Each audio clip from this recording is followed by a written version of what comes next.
میں تو خود بہت دیر سے یہ بات کر رہی ہوں کہ کپتانی ایگزیکٹ ایشو تو ہے ہی نہیں. ایشو ہمارا کیا ابھی ہم میچ نہیں جیتے ہیں, وہی شان مسعود ہے جو کپتانی کر رہے ہیں. تو کیا ایسی ریزن تھی کہ آج ہم جیت گئے اور اس سے پہلے ہم مسلسل ہارتے جا رہے تھے؟ تو یہی ایک وجہ ہے کہ صرف کپتان کا تو نہیں, یہ تو پوری ٹیم, ایک ٹیم ورک ہوتا ہے. حافظ صاحب اگر ہم بات کریں شاہینز کی تو اس میں محمد حارث کی کپتانی میں عبدالصمد, احمد دانیال, عرفات منہاس, حیدر علی, معاذ صداقت, محمد عباس آفریدی, محمد عمران جونیئر, عمیر بن یوسف, قاسم اکرم, رحیل نذیر, شاہ نواز دہانی, سفیان مقیم, یاسر خان اور زمان خان شامل ہے. اور اس کی کپتانی محمد حارث کر رہے ہیں. اور محمد حارث نے ریسنٹلی ایک بیان دیا ہے کہ میں نے اپنی ٹیم کے اندر انڈیا کا نام لینا سختی سے منع کر دیا ہے. کل پاکستان کا میچ ہے, یہ ہم نے پہلے بھی کہا تھا, یہ کل پاکستان انڈیا کا میچ بھی ہے نا, تو اب دیکھنا یہ ہے کہ انڈیا کا نام نہ لینے کا کتنا اثر ہوتا ہے. یہ غیر ضروری چیزیں ہیں. اب صاحب کپتان کو ویسے یہ سوٹیبل ہے کہ وہ ایسی گفتگو کرے؟ اور دیکھیں غیر ضروری چیزیں ہیں. یہ جب انہوں نے پریس کانفرنس کی تھی, میرا خیال اس سے اگلے دن جب ہم نے اس کا ذکر کیا تھا, پاکستان کل بڑھ رہا ہے میچ کی طرف, ٹھیک ہے, تو پاکستان اب دیکھیے گا کہ کل انڈیا کی طرف سے کتنے ایسے کھلاڑی ہیں جو انٹرنیشنل کرکٹ کھیلے ہوئے ہیں اور ان کی اے ٹیم کا حصہ ہیں. پاکستان کی ٹیم میں کتنے ایسے کھلاڑی ہیں کہ جو انٹرنیشنل کرکٹ کھیلے ہوئے ہیں اور پاکستان کی ٹیم کا حصہ ہیں. اور پاکستان کی اس سے پہلے ایشیا کپ میں جو ٹیم گئی تھی, ایمرجنگ ایشیا کپ میں, اس میں سے کتنے کھلاڑی اس ٹیم کا حصہ ہیں اور کتنے نہیں ہیں.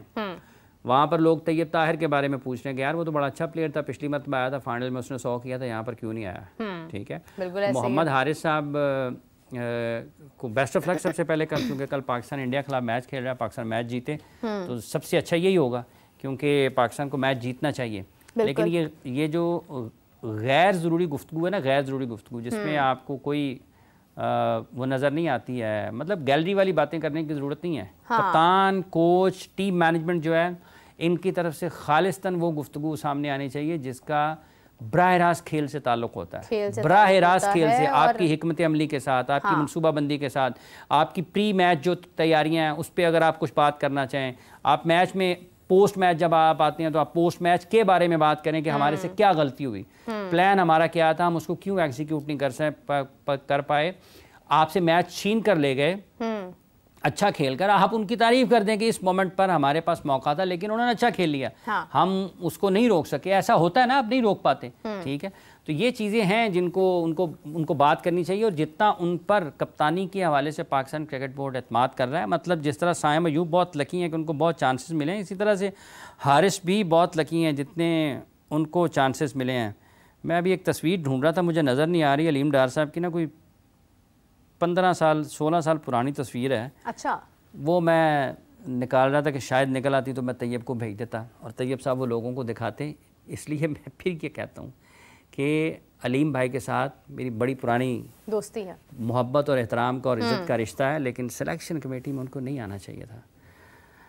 امپائرز کی ضرورت ہے پاکستان کو, وہ اس میں پاکستان کے لیے کام کرتے تو زیادہ بہتر ہوتا. وہ بہت اچھا تھا, لیکن اب ٹھیک ہے. حافظ صاحب آپ دیکھیں کہ ہمیں اس وقت ڈومیسٹک میں کتنی زیادہ ضرورت ہے کہ ہمارا امپائرنگ کا معیار اتنا بہتر ہو اور فیصلے لینے والے امپائرز ہوں جو کہ ایگزیکٹلی ہمارے پلیئرز کو تیار کر کے سامنے لے کر آئیں. آپ دیکھیں کہ اب زاہد محمود کی اگر ہم بات کرتے ہیں, آپ ان کی وکٹس وہاں پر تو انہوں نے لے لی ہے, یہاں پر انہوں نے کیا کیا, عثمان صلاح الدین کے رنز بہت زیادہ ہیں ڈومیسٹک میں, فرسٹ کلاس میں ان کی بڑی پرفارمنسز ہیں. اچھا بھی دیکھیں, یہ جیسے آپ نے عثمان کا نام لیا, یہ عثمان بھی کسی ریگستان میں تو خیمہ لگا کے نہیں بیٹھے ہوئے تھے نا. اب ہم کہتے ہیں نا کہ پاکستان کی کرکٹ خراب ہو گئی, پلیئرز رنز نہیں, وہ 10,000 رنز جس نے فرسٹ کلاس کرکٹ میں کیے ہیں, آپ اس کو اگر موقع نہیں دیں گے تو اس کے 10,000 رنز ضائع ہو گئے.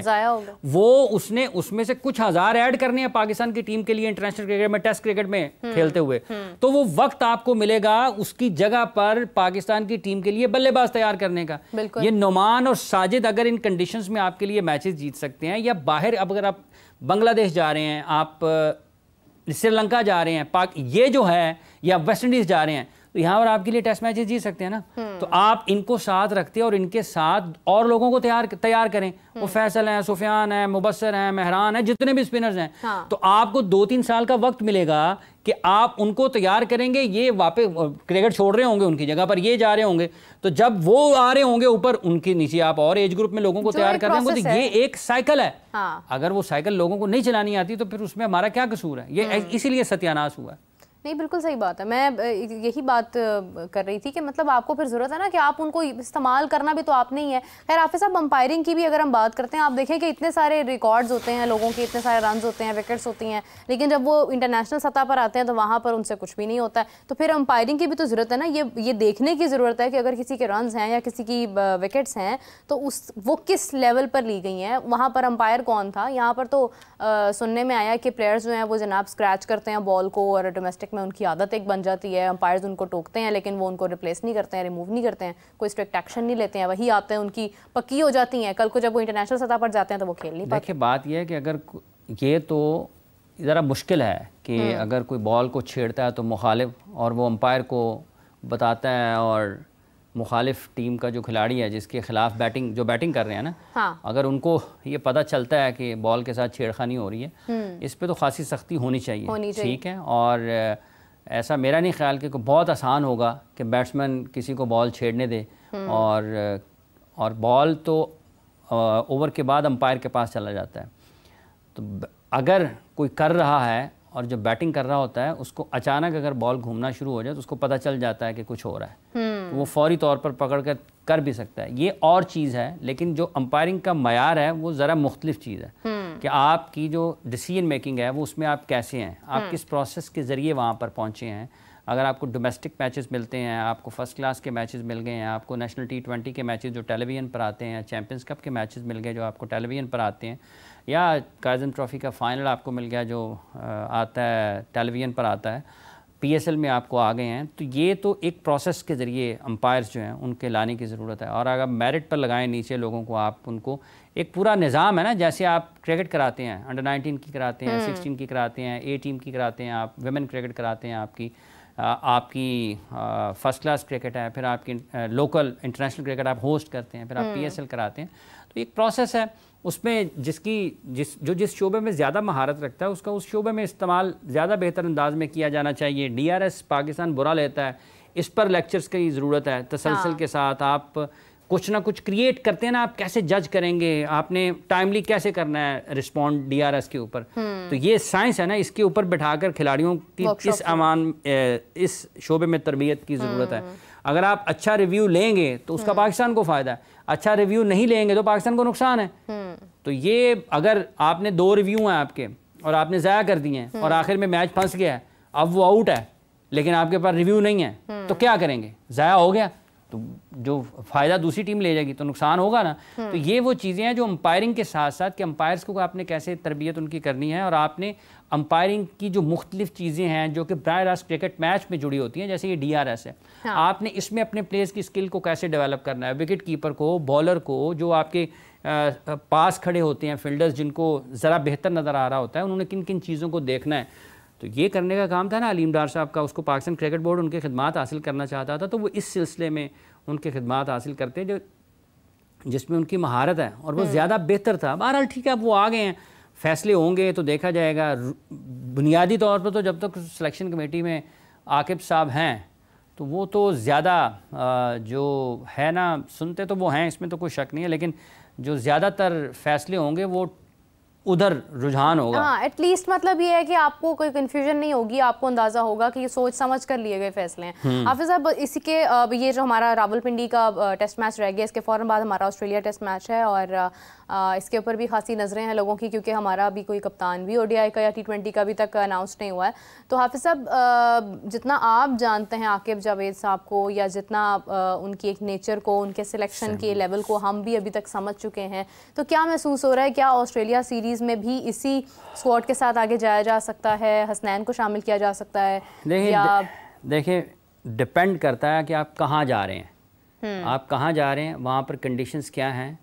ظاہر سی بات ہے 3 اسپنرز کے ساتھ پاکستان آسٹریلیا میں نہیں کھیل سکتا, لیکن جہاں تک تعلق احمد دانیال کا ہے, یعنی پہلے بھی ذکر کیا ہے جب وہ چیمپئنز کپ کھیل رہے تھے, پاکستان کرکٹ بورڈ کو ان پر نگاہ رکھنی چاہیے, کیونکہ وہ فرسٹ کلاس پہ کھیلے ہیں, تیز ہیں, ریورس وغیرہ بھی ان کا ہوتا ہے, پیس اچھی 145 کے اوپر 140-50 کے درمیان میں گھومتے ہیں, امپروو ہو سکتی ہے. حسنین بڑے اچھے ردم میں تھے. تو آپ تیار کریں اپنے فاسٹ بالرز کو جو کہ ریڈ بال کرکٹ کے لیے ہوں, ان کو اتنے پیسے دیں جتنے وہ سال بھر میں باقی تمام کماتے ہیں, ان کو اتنے پیسے دیں کہ وہ ریڈ بال کے اسپیشلسٹ ہیں, ان کو مالی طور پر کسی قسم کی کسی چیز کی کمی نہیں ہونی چاہیے. دیگر کھلاڑیوں کے مقابلے میں آپ فارمیٹ اسپیسیفک پلیس کو تیار کر سکتے ہیں اور آپ اپنی کرکٹ کو بہتر کر سکتے ہیں. شاہین نسیم یہ ایسا نہیں ہے کہ ان کی ضرورت نہیں ہے پاکستان کو, انہوں نے واپس آنا ہے. پاکستان کی چیمپئنز ٹرافی ہے. بڑے پلیئرز جو ہوتے ہیں جو آپ کے تجربہ کار کھلاڑی ہیں, بابر, انہوں نے پاکستان کے لیے کرکٹ کھیلنی ہے. پاکستان نے جتنا انویسٹ ان کے اوپر کیا ہے, اب وقت آ رہا ہے کہ پاکستان نے ان سے اس تجربے سے فائدہ اٹھانا ہے. تو آپ ان کو باہر نہیں نکال سکتے ہیں. آپ نے یہ پلان کرنا ہے کہ کس سے ہم نے کتنا کام کس جگہ پر لینا ہے, اور کسی میں کوئی اس میں یہ تقسیم نہیں ہونی چاہیے, یا وہ نہیں ہونا چاہیے کہ آپ کسی کے ساتھ غیر ضروری طور پر کسی کی حمایت کریں, کسی کو بیجا کسی پر تنقید کریں اور اس کو سائڈ پر کریں. آپ کو اس کے ٹیلنٹ کی بیس کے اوپر فیصلے کرنے ہیں, پرفارمنس کی بیس کے اوپر فیصلے کرنے ہیں. اور آپ نے یہ سمجھ ہونی چاہیے کہ آپ حسنین کو, دانیال کو, اگر آپ ان کو ریڈ بال کرکٹ کے لیے دیکھ رہے ہیں تو ان سے بیٹھے ان کے بھائی جان پیسوں کی بات نہیں ہے. آپ کو 2 لیگیں آپ ملتی ہیں, ان لیگوں سے کتنے پیسے ملتے ہیں؟ 2 کروڑ روپے. یہ 2 کروڑ روپے آپ کے پاس ہے. چھوڑیں لیگ کو, پاکستان کو, آپ کو پاکستان کو آپ کی ٹیسٹ کرکٹ میں ضرورت ہے. پیسے آپ کہاں ٹائم دیں نہیں ہوتا. دانیال کو بھائی جان آپ کو ہم ٹیسٹ کرکٹ کے لیے دیکھ رہے ہیں, کوئی لیگ آپ کو سال میں نہیں ملے گی. یہ پیسے ہیں آپ کے کتنے, 3 کروڑ کا نقصان ہوگا, 4 کروڑ کا ہوگا. یہ 4 کروڑ پاکستان کرکٹ بورڈ آپ کو دے گا. اور اگر آپ کی ٹیم ٹیسٹ میچز جیتتی رہتی ہے, اگر وہ WTC میں اوپر چلی جاتی ہے, وہ سارے پیسے 2 کروڑ لگائیں گے, 20 کروڑ واپس آئے گا. ٹیم اچھا کھیلے گی نا, آپ کی برانڈ ویلیو بڑھے گی. ابھی جیتا نا پاکستان. ہاں جیتا نا. تو وہ جو لوگ کہتے ہیں کہ پاکستان میں کوئی سیلیبل نہیں ہے, پروڈکٹ کو سیلیبل بنانا چاہیے. پروڈکٹ کو, جب آپ کا پروڈکٹ سیلیبل ہو جائے گا نا, تو اس میں آنے والا ہر شخص جو ہے اس کی جو ہے نا ایکسیلنس, وہ اس کے اوپر شائن کرے گی. جب وہ ایکسیلنس آپ کے پروڈکٹ کی ہوگی تو اس میں لوگ اوپر بڑھیں گے. آپ کو پھر یہ جو ہے نا شخصیت پرستی, اس بیماری سے نکل جائیں گے, اس بیماری سے نکل جائیں گے.